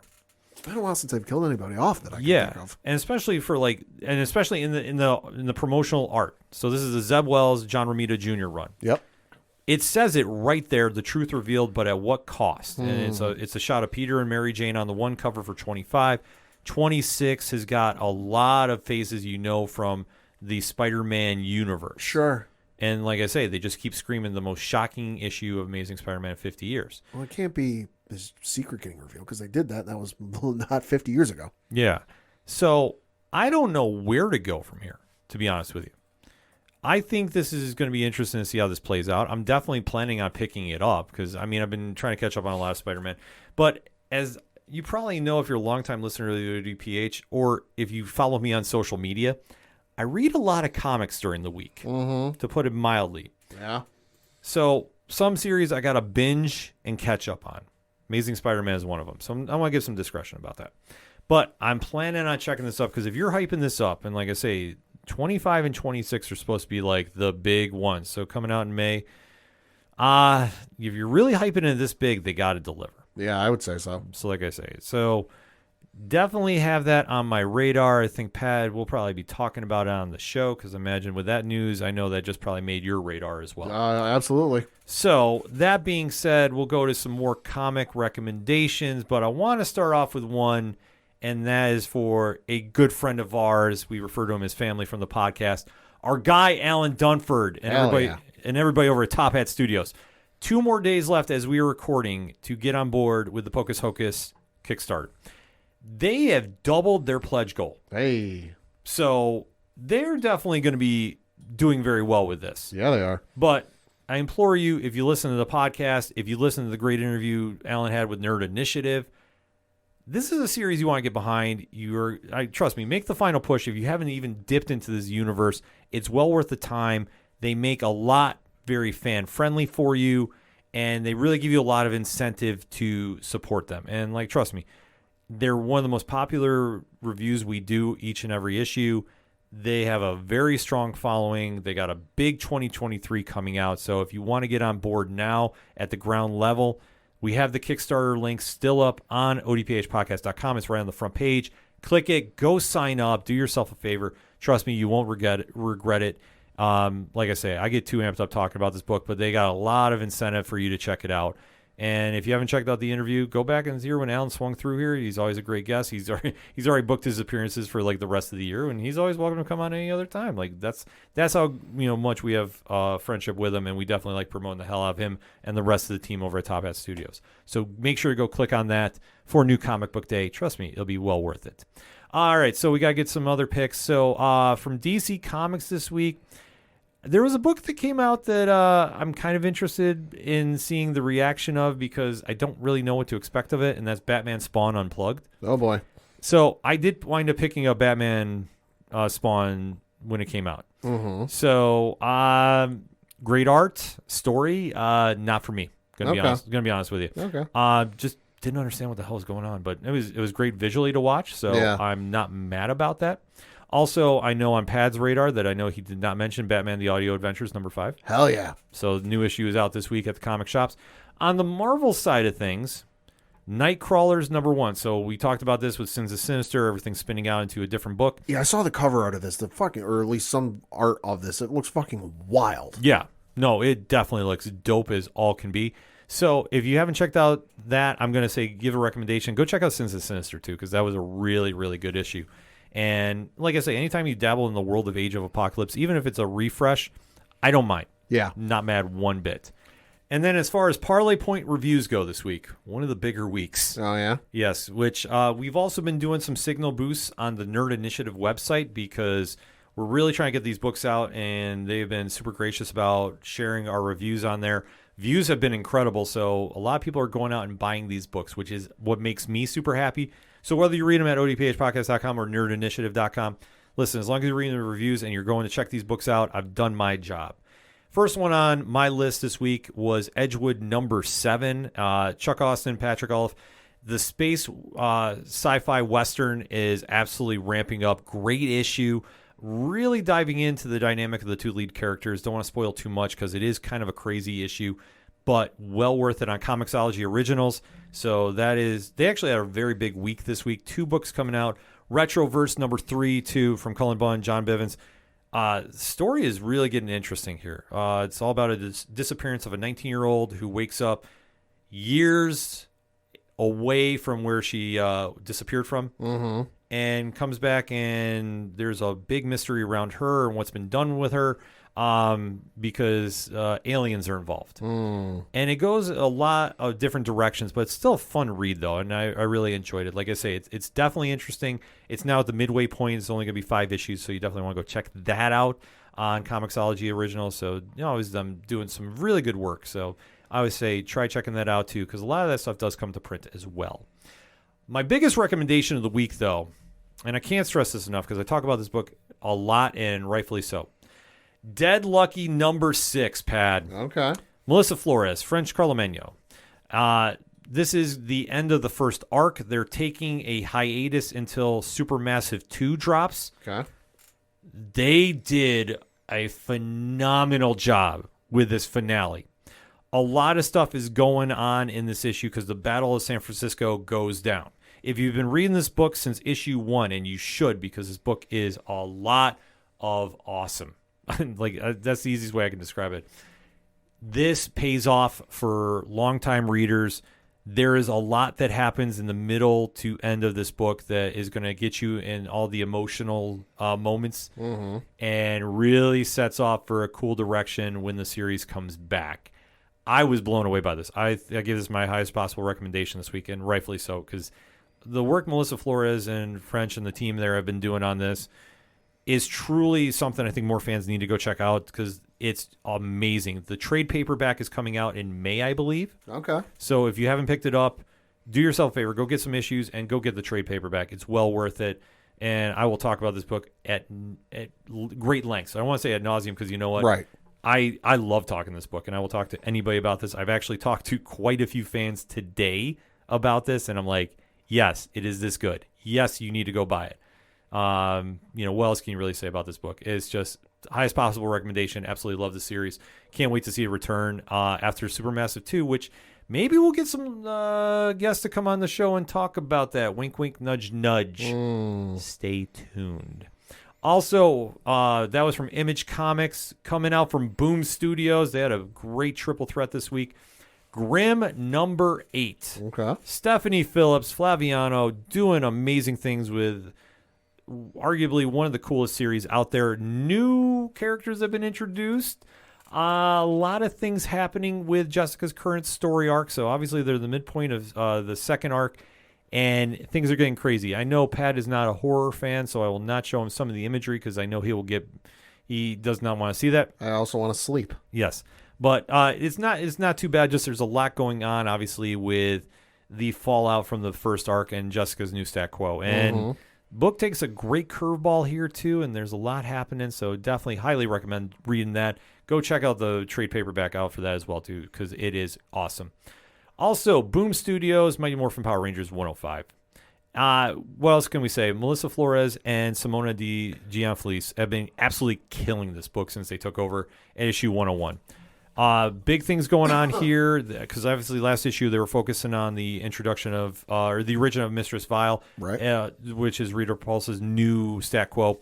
They get back to basics. A lot of old friends return for this book, so if you're a longtime Power Rangers reader, you're going to definitely dig it. And setting up for a big issue 106. I'm not sure what's going to go down there, but I'm expecting big things. And trust me, if you haven't read this series since the new creative team has taken over, do yourself a favor. It's some of the best books out there, and they have absolutely been making their own, areas well, in the Power Rangers universe. Like, they have carved their own niche on the Mount Rushmore of creative teams. Yeah. That's what I'm trying to go with. I try getting, calming down because I get very amped up when I talk, especially if something I really dig. So that's one book that I say I got to calm down when I talk about because it's so good. It's so good. House of Slaughter, Boom Studios as well, too. So, like I say, they had a great triple threat coming out this week. So, Tate Brownbell, Antonio Fioso, excuse me about that, continue the story of Jace the Busher. And the story is getting a little crazy, obviously, kicking off in the second arc. So, they do slow burns better than anybody. Not really sure what's happening here, but you know what? I can't wait to see because the payoff is always big, and especially if you read the first arc of House of Slaughter, the spinoff book of Something That's Killing the Children, you know Jace's story, obviously, with Aaron Slaughter, and now it's picking back up where that left off. A lot of things are happening, and especially Jace's new role, trying to help out some young orphans he's watching over, but obviously the Hunter life is still affecting as well. And last but not least, Torrent number 1, Mark Guggenheim and Justin Greenwood team back up. Image Comics, great superhero story talking how easy it is to slip from being a hero to a vigilante when one bad thing happens. Mark Guggenheim, intimately familiar with vigilantes. Yes, because you know his work from Arrow. Yeah. So definitely a lot of cool stuff at the comic shops this week. So definitely make sure you're checking out the reviews on both odphpodcast.com and nerdinitiative.com. And definitely go make sure you're supporting your local comic shops wherever you can. That being said, that's all we got for this week. So for anything and everything that is the ODPH, you can find it at odphpodcast.com. For the one and only Padawan J. Thank you. I'm your host, Ken M. Thank you as always for listening to the ODPH podcast, better known as the Ocho Duro Parlay Hour. See you next time.